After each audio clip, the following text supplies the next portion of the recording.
আল্লামা সাঈদ রাহিমাহুল্লাহ এমন একজন ব্যক্তি ছিলেন, একটানা একজন আলোচক 5 দিন একই প্ল্যাটফর্মে কথা বলেছেন। এমন রেকর্ড বাংলার জমিন আজ পর্যন্ত কেউ দেখাতে পারেন নাই। ইনজেকশন পুশের মধ্য দিয়ে পয়জনিং করে বিষ প্রয়োগ করে দিল্লির প্রেসক্রিপশনে তাকে হত্যা করা হয়েছে। তাফসীর মাহফিলে এই প্ল্যাটফর্ম থেকে সুস্পষ্ট ভাষায় জানান দিতে চাই, আল্লামা সাঈদীর মতো এই কিংবদন্তির হত্যার সঙ্গে যারাই জড়িত চূড়ান্ত শাস্তি নিশ্চিত করা হোক। এমতের পক্ষে রাজি আছেন কারা কারা?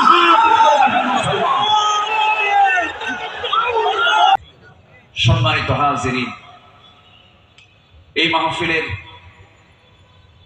যিনি আলোচনা শুরু করেছেন, এই মাহফিল যাকে দিয়ে আলোচনা শুরু হয়েছে, শহীদ আল্লামা দেলওয়ার হোসেন সাঈদী রাহিমাহুল্লাহ। তিনি সর্বশেষ এই ময়দানে কথা বলেছেন 2006 সালে।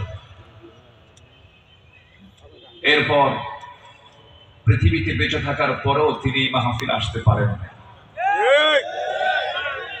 তিনি আসতে চেয়েছেন কিন্তু আসতে দেওয়া হয় নাই।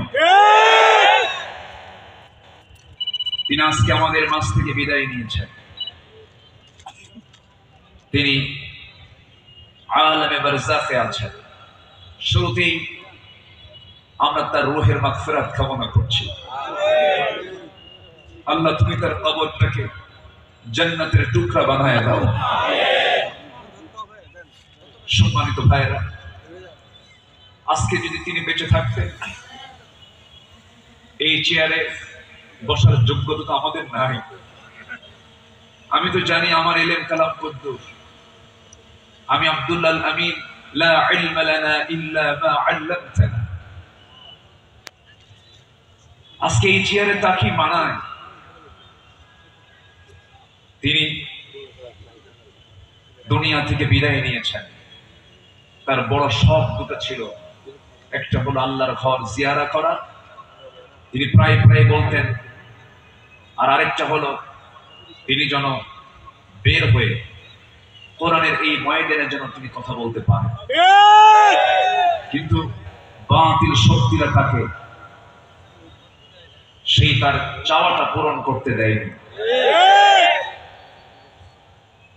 2023 সালের 13ই অগাস্ট চিকিৎসার নাম করে সুস্থ একজন মানুষকে জেলখানা থেকে বের করে হসপিটালে জোর করে ভর্তি করিয়ে ইনজেকশন পুশের মধ্য দিয়ে পয়জনিং করে বিষ প্রয়োগ করে দিল্লির প্রেসক্রিপশনে তাকে হত্যা করা হয়েছে।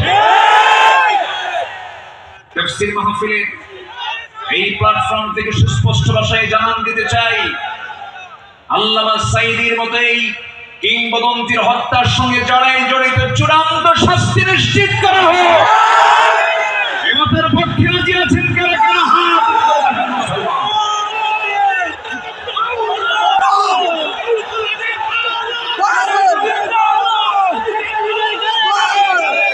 সম্মানিত ভাইয়েরা, আজকের এই তাফসীর মাহফিলে তার নাম, জি বসুন বসুন বসুন বসুন, আজকের এই তাফসীর মাহফিলে তার যদি নামটা না নেওয়া হয় শুরুতে, বড় কৃপণতা হয়ে যাবে। সম্মানিত বন্ধুগণ, এই মাহফিল আবার 1.5 যুগ পরে শুরু হলো। এই মাহফিলকে তুমি আল্লাহ কিয়ামত পর্যন্ত কবুল করে নাও। এই মাহফিলের শুরু থেকে নিয়ে আজ পর্যন্ত যারা জড়িত আছেন, যারা বেঁচে আছেন, তাদের প্রতি খাস রহমত নাসিল করো, এবং যারা দুনিয়া থেকে বিদায় নিয়েছেন কবরগুলোকে জান্নাতের নূর দিয়ে মুনাফফার করে দাও। সম্মানিত ভাইরা, আমি আলোচনার সূচনায় সর্বকালের সর্বযুগের সর্বশ্রেষ্ঠ গ্রন্থ, complete and balanced code of life, আল কোরআন আল মজিদের গুরুত্বপূর্ণ একটি সূরা, সূরাতুত তাওবা একটা আয়াত আমি তেলাওয়াত করেছি। সূরা তাওবার 100 নম্বর আয়াত আমি তেলাওয়াত দিয়ে শুরু করেছি। আয়াতটিকে সামনে রেখে কিছু কথা আমি বলতে চাচ্ছি। আল্লাহ যেন আমার মুখ থেকে সেই কথাগুলি বের করে দেন যে কথাগুলো মুসলিম উম্মার জন্য এই মুহূর্তে দারুণ প্রয়োজন। সম্মানিত হাজিরিন, এই পৃথিবীতে শ্রেষ্ঠ মানুষ হচ্ছেন আম্বিয়ে কেরাম, এবং পৃথিবীর প্রথম মানুষও একজন নবী ছিলেন, আমাদের সবার পিতা সাইয়্যিদানা আদম আলাইহিস সালাতু ওয়াস সালাম।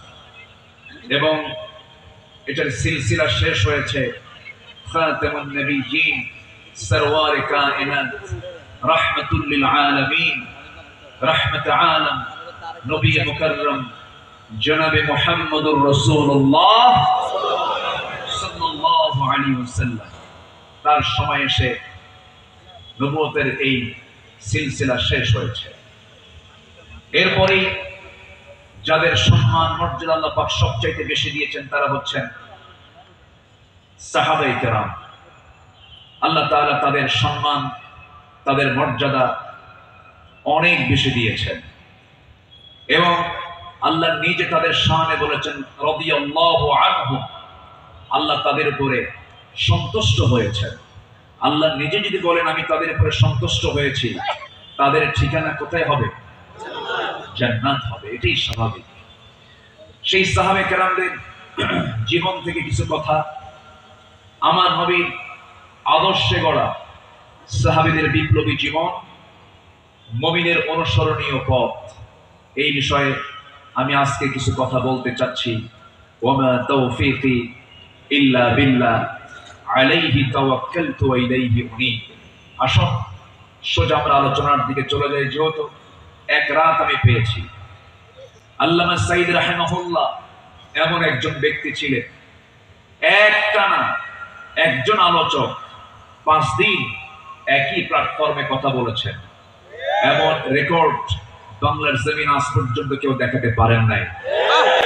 বলি আলহামদুলিল্লাহ, জোরে বলি আলহামদুলিল্লাহ। সম্মানিত হাজিরিন, আমরা যে কিতাব নিয়ে বসেছি, এই কিতাব আসমানি কিতাব। পৃথিবীর সকল কিতাব হলো দুনিয়ার, আর এই কিতাব হলো আসমানি, স্বতন্ত্র একটি কিতাব। আল্লাহ রাব্বুল আলামিন তার কালামে তার পরিচয় দিয়ে অনেক সূরার সামনে আগে এই কিতাবের সৌন্দর্য তুলে ধরেছেন, এই কিতাবের পরিচয় আগে তুলে ধরেছেন। যেমন কোরআন খোলার সঙ্গে সঙ্গেই আমরা পেয়ে যাই আমার রবের পরিচয়, আলহামদুলিল্লাহি রাব্বিল আলামিন।